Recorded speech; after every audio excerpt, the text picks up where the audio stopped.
Tati Multiplataforma. O consumidor tem hora e espaço garantidos. Hora do consumidor. Olá, Ribeirão! Olá a toda a região metropolitana de Ribeirão Preto. Hoje nós vamos falar um pouquinho sobre algumas mudanças no mercado imobiliário, também o que é aquecido dentro desse mercado e consórcios, que é uma parte interessante, mas não só as vantagens. Existem também os contras. Nós vamos falar muito sobre isso também. Inclusive, às vezes as vantagens são levadas a um determinado público e os contras para o outro. Não quer dizer que o contra serve para todos os públicos que existem dentro desse mercado ou desse possível mercado em negociação. Para isso, vamos começar com a Fernanda Simolin aqui comigo, especialista em finanças, e também o Cauê Bucchi, que aí sim é o cara responsável por tudo isso e muito mais, dessa parte de gerir a questão imóveis, consórcios, desenvolver um trabalho em cima disso. Bem-vindos, bem-vindo, Fernanda. Satisfação, olá meu povo, obrigada pela oportunidade, de trazer conteúdo de valor. E hoje a gente vai falar de um assunto, a realização do sonho da casa própria. Muitas pessoas me perguntam, financiamento é melhor que o consórcio? O consórcio é melhor que o financiamento? E agora você vai descobrir aqui, junto com o Cauê, que a gente vai falar sobre os prós e os contras, que na verdade não tem uma receita pronta. Depende de cada avaliação, é personalizado de cada situação financeira e de vida de cada pessoa. Cauê, obrigada por aceitar o convite. Vamos falar um pouquinho então aí do financiamento imobiliário, né, Rô? Vamos já dar início para o pessoal já entender um pouquinho. E é um assunto muito atual, inclusive algumas mudanças que foram feitas dentro da tabela Price, da SAC, e que acabaram modificando um pouquinho o cenário. Começaram algumas questões a serem feitas, e eu vou começar por elas, pro Cauê, porque eu acho importante entender um pouquinho o que aconteceu dentro do mercado imobiliário, porque na hora em que você pega a informação, você acredita que todos acabam entrando dentro daquele balaio. Sim. Todos participam daquela situação e não é bem por aí. Cauê, o que aconteceu no mercado imobiliário e que acabou fazendo com que houvesse essa modificação dentro da tabela Price, dentro da tabela SAC, e aí você também explica Legal. A diferença de uma e da outra. Show de bola. Boa tarde, Fernanda. Boa tarde, Rodrigo. Agradeço o convite. E vamos tentar desmistificar, então, um pouquinho desses temas que às vezes nos causam confusão, Sim.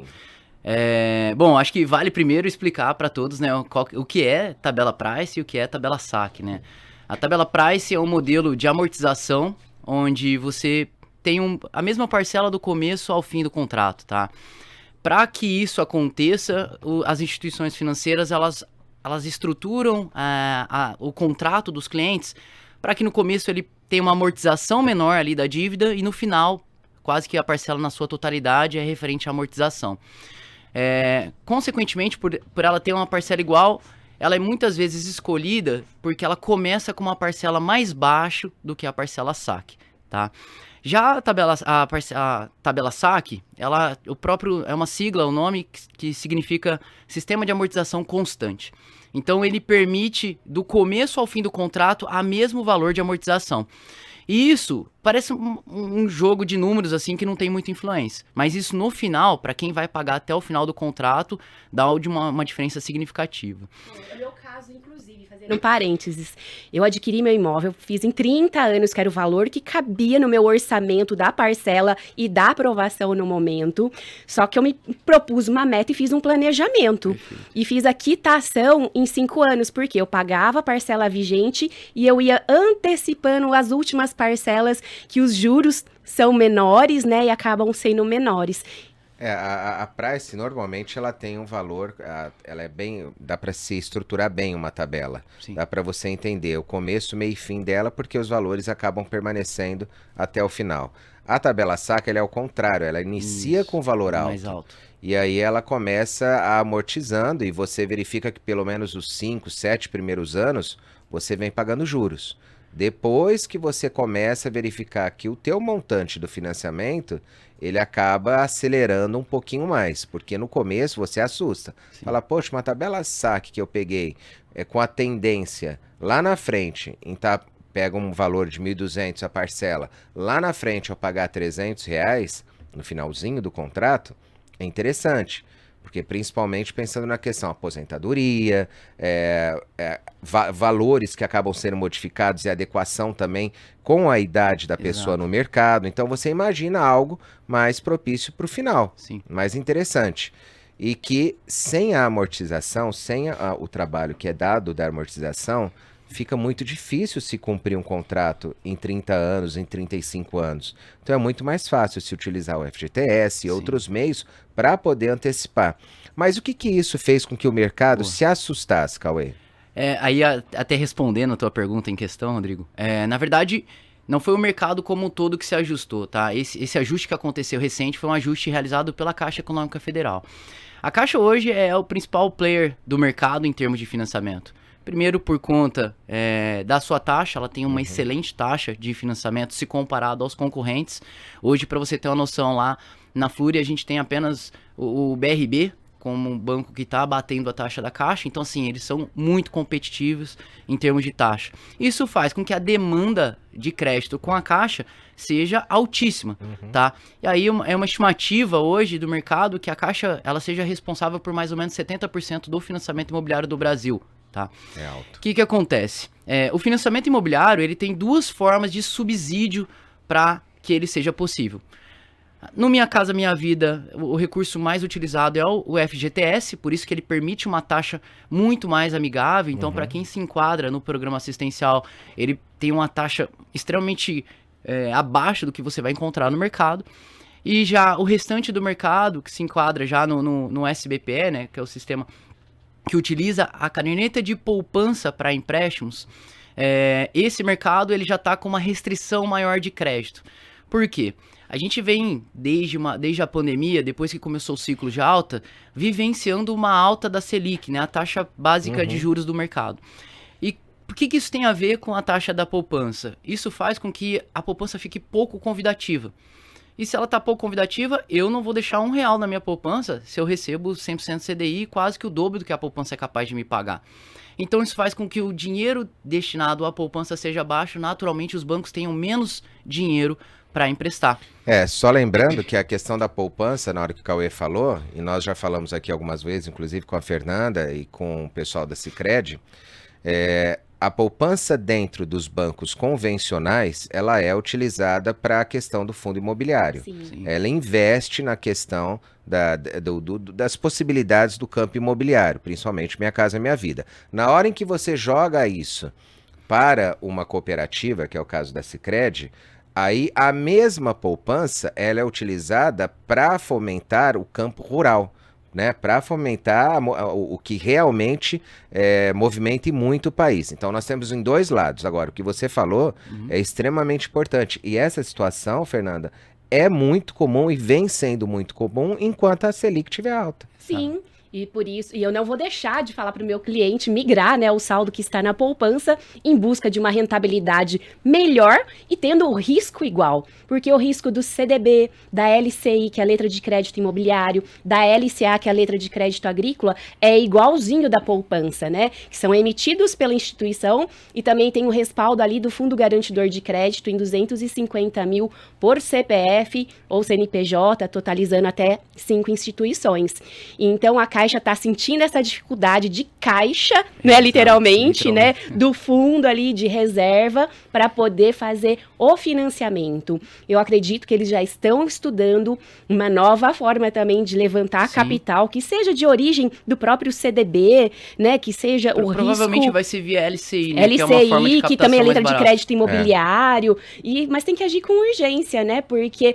Eu sou totalmente a favor e me satisfaz eu ter a minha casa própria, uma vez que eu estou estabelecida na cidade, né? Que a minha renda também já está ali consolidada, minha família está aqui. Agora, se você é muito jovem, não tem uma renda ainda definida ali, é muito variável, se você pretende fazer carreira fora, ir para o exterior, ok, não faz muito sentido você ter o seu imóvel, né? Então, vai fazendo seus investimentos, até mesmo porque o valor de entrada é significativo.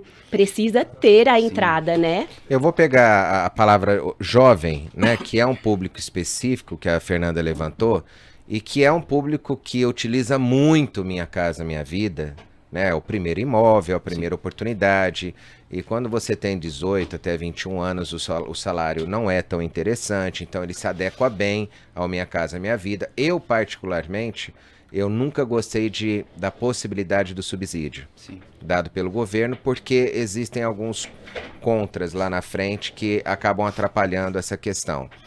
Mas na hora em que você coloca jovem, você coloca financiamento de um lado e consórcio do outro. Legal. O que você indicaria para uma pessoa que tem a possibilidade, né, de começar a pagar tanto um consórcio ou um financiamento? O que é mais interessante hoje no mercado?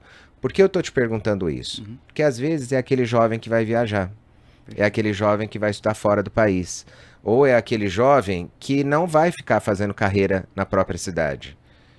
O que você coloca na balança para indicar a questão financiamento, inclusive dentro do que seria contra as possibilidades do financiamento e também do consórcio? Legal. Rodrigo, assim, há vantagens e desvantagens dos dois lados, tá? Assim, o financiamento, como a gente diz, é um modelo subsidiado, né? Seja via caderneta de poupança, seja FGTS, de acordo com a capacidade que a pessoa tem de pagamento, o enquadramento dele dentro das políticas do banco, tá?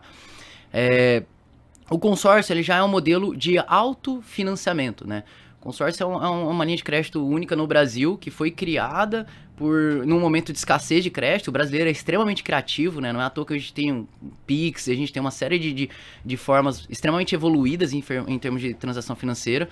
Mas ele foi criado para permitir que um grupo de amigos pudessem se autofinanciar no momento de escassez de acesso a crédito junto aos bancos. Essa história do consórcio é muito interessante. Foram 2 amigos funcionários do Banco do Brasil que queriam adquirir carro na época, só que o carro, além de ser muito caro, né? Aí eles inventaram esse formato, sucesso total, que estendeu até para o exterior.